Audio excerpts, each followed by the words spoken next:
America இதுவரை எந்த ஒரு விடயம் நடக்கக்கூடாது என்று நினைத்துக் கொண்டிருந்ததோ அப்படியான ஒரு சம்பவம் சீனாவில் நடந்தேறியிருக்கின்றது. அமெரிக்கா கனவிலும் நினைத்து பார்க்காத அளவுக்கு உலகத்தின் கட்டுப்பாடு என்பது புதிய ஒரு திருப்பு முனையை நோக்கி நகர்ந்து கொண்டிருக்கின்றது.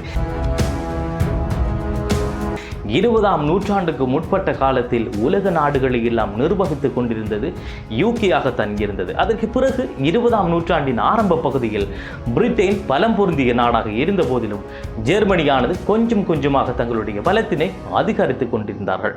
அதற்கு பிறகு முதலாம் உலக யுத்தம் தொடங்கியது. அதன் முடிவில் பிரிட்டனும் பிரான்சும் பலம் பொருந்திய நாடாக காணப்படுகின்ற போது அமெரிக்கா பொருளாதார துறையில் கொஞ்சம் கொஞ்சமாக வளர்ந்து கொண்டிருந்தது.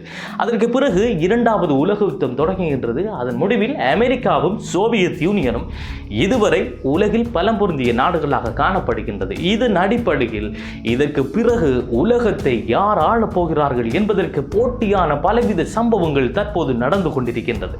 இதனால் மூன்றாம் உலக யுத்தம் நடந்தாலும் அது ஆச்சரியப்படுவதற்கு இல்லை.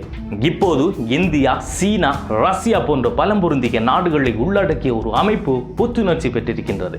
இதுவரை நாங்கள் தான் இந்த உலகத்தை கட்டுப்படுத்துகின்றோம், நாங்கள் தான் இந்த உலகத்துக்கு சமனான உரிமையை வழங்குவதற்கு வழிவகுக்கின்றோம் என்று பேசிக்கொண்டிருந்த போதிலும் பெரும்பாலும் தென்னுலக நாடுகளான ஆப்பிரிக்கா, ஆசியா மற்றும் மத்திய கிழக்கு நாடுகள் போன்ற நாடுகள் இந்த ஒரு கொள்கைக்கு விதிவிலக்காகவே இதுவரை காணப்பட்டிருந்த நிலையில்தான் அமெரிக்காவுக்கு பெரிய ஒரு தலையீடியாக இந்த ஒரு சம்பவம் நடந்திருக்கின்றது. இந்தியா, சீனா, ரஷ்யா, பாகிஸ்தான் மற்றும் ஈரான் போன்ற பல நாடுகள் ஒன்று சேர்ந்து சங்கை கோஆபரேஷன் ஆர்கனைசேஷன் என்ற பெயரில் காணப்பட்ட ஒரு அமைப்பினை புத்துணர்ச்சி பெற வைத்திருக்கின்றது. இந்த அமைப்பின் மூலமாக உலக நாடுகளுக்கு பன்முகத்தன்மை, இறையாண்மை மற்றும் சமத்துவம் போன்ற விடயங்கள் அனைத்தையும் முறையான வகையில் வழங்கக்கூடிய ஒரு அமைப்பாக இந்த அமைப்பினை மாற்றியிருக்கின்றது. இது இதுவரை காலமும் தன்னை ஒரு உலக தலைவனாக காட்டிக் கொண்டிருந்த அமெரிக்காவுக்கு சவால் விடும் ஒரு பாரிய நிகழ்வாகத்தான் இதனை கூற முடியும். ஆரம்ப கட்டத்தில் 2001ஆம் ஆண்டு பகுதியில் மத்திய ஆசிய நாடுகளுக்கு ஒரு பாதுகாப்பு மன்றமாகவே உருவாக்கப்பட்ட இந்த ஒரு அமைப்பானது தற்போது சீனா, ரஷ்யா, இந்தியா, பாகிஸ்தான், ஈரான், பெலாரஸ் மற்றும் பல மத்திய ஆசிய நாடுகள் உட்பட 10 உறுப்பினர்களை கொண்ட ஒரு சக்தி வாய்ந்த கூட்டாக வளர்ந்து நிற்கின்றது. ஒரு காலத்தில் சங்கை கோஆபரேஷன் ஆர்கனைசேஷன் எனப்படுகின்ற அமைப்பானது பல்வேறுபட்ட தரப்பினரால் நிராகரிக்கப்பட்ட போதிலும் தற்போது இதை உலகத்தின் சனத்தொகையில் பாதி அளவினையும் உலகளாவிய வளங்களில் பெரும் பகுதியையும் உள்ளடக்கிய பலம் பொருந்திய ஒரு அமைப்பாக வளர்ந்திருக்கின்றது என்று கூறினால் அது மிகையாகாது.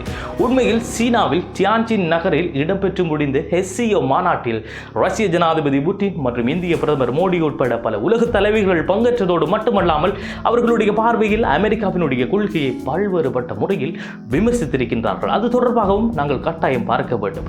உலகளாவிய நிர்வாகம் ஒரு புதிய குறுக்கு வழியை எட்டியதாகவும் மேலாதிக்கவாதம் மற்றும் அதிகார அரசியல் போன்ற சந்தர்ப்பங்களுக்கு இடமளிக்காமல் புதிய ஒரு திருப்பு முனையை நோக்கி நகரப்போவது சிறிய மற்றும் பெரிய நாடுகள் என்று பாகுபாடு இல்லாமல் ஒவ்வொரு நாட்டுக்கும் தன்னுடைய உரிமையை பேசுகின்ற உரிமை அவர்களுக்கு காணப்படுவதாகவும் அதனை நிலைநாட்டப் போவதாகவும் ஒரு சீனாவினுடைய ஜனாதிபதி நேரடியாகவே அமெரிக்காவை குறிவைத்து பேசியிருக்கின்றார்.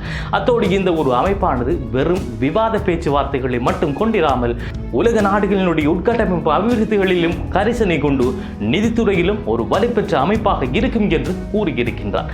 ரஷ்ய ஜனாதிபதி புட்டினும் இந்த கொள்கையை ஆதரித்ததோடு மட்டுமல்லாமல் இந்த அமைப்பானது உலகத்தின் சமத்துவத்தை புதிய பாதையில் கொண்டு செல்லும் என்றும் அவர் கூறியிருக்கின்றார். இமயமலை எல்லையில் ஏற்பட்ட கொடிய மோதல்களுக்கு பிறகு சீனாவிற்கும் இந்தியாவிற்கும் இடையிலான உறவுகள் 2020ஆம் ஆண்டில் மிக குறைந்த நிலைக்கு சென்ற போதிலும் இரு தரப்பும் ஒரு முடிவுக்கு வந்து எல்லை பிரச்சனையை கொண்டு 2 பேரும் பிரிந்து செல்லாமல் 2 நாடுகளும் ஒன்றிணைவதன் மூலமாக ஒரு பலம் பொருந்திய குழுவாக மாறலாம் என்று ஒரு முடிவுக்கு வந்துள்ளதாக தெரிகின்றது.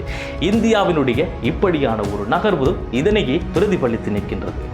அமெரிக்க ஜனாதிபதி ட்ரம்பினுடைய புதிய வரி கொள்கையை நிராகரிக்கும் வகையிலேயே இந்தியாவும் சீனாவும் கைகோர்த்து நிற்கின்றது என்பது நடப்பதையெல்லாம் பார்க்கும் போதே அப்பட்டமாக தெரிகின்றது.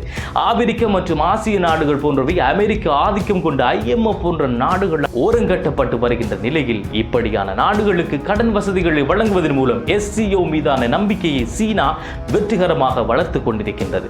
10 வருடங்களுக்கு முன்னதாக இது சாத்தியமற்றதாக காணப்பட்ட போதிலும் இப்போது அமெரிக்க அமெரிக்கா மீதான அவநம்பிக்கை வளர்ந்து செல்லுகின்ற நிலையில் அதிகமாக காணப்படுவதால் SCO மீதான நம்பிக்கை வளர்ந்து கொண்டிருக்கின்றது என்பதுதான் உண்மையான ஒரு படிக்கும். இப்போது இந்த SCO எனப்படுகின்ற அமைப்பினை நாம் வெறும் அமைப்பாக மட்டுமே பார்த்துவிட முடியாது. ஏனென்றால் அமெரிக்காவுக்கு எதிராக ரஷ்யா, சீனா மற்றும் இந்தியா போன்ற பலம் பொருந்திய நாடுகள் ஒன்றாக சேர்ந்து உருவாக்கிய இந்த கூட்டணியை அமெரிக்கா ஒருபோதும் ஏற்றுக்கொள்ளாது. அது மட்டுமல்லாமல் இரண்டாம் உலகப் போரின் வெற்றியை நினைவு கூறும் வகையில் சீனாவில் நடத்தப்படுகின்ற விழாவிற்கு கடைசியாகத்தான் வந்தார் விநாயக் என்பது போன்று வடகொரிய ஜனாதிபதியும் சீனாவுக்கு வந்திருப்பது இந்த அமைப்பினுடைய வீரியத்தை இன்னும் அதிகப்படுத்தி இருக்கின்றது என்பதை கூறிக்கொண்டு மேலும் இது போன்ற பல்வேறுபட்ட தகவல்களோடு உங்களை சந்திக்கும் வரை இந்த காணொலியில் இருந்து விடைபெறுவது அப்துல் லத்தீப் ஹசன் நிஸ்வி.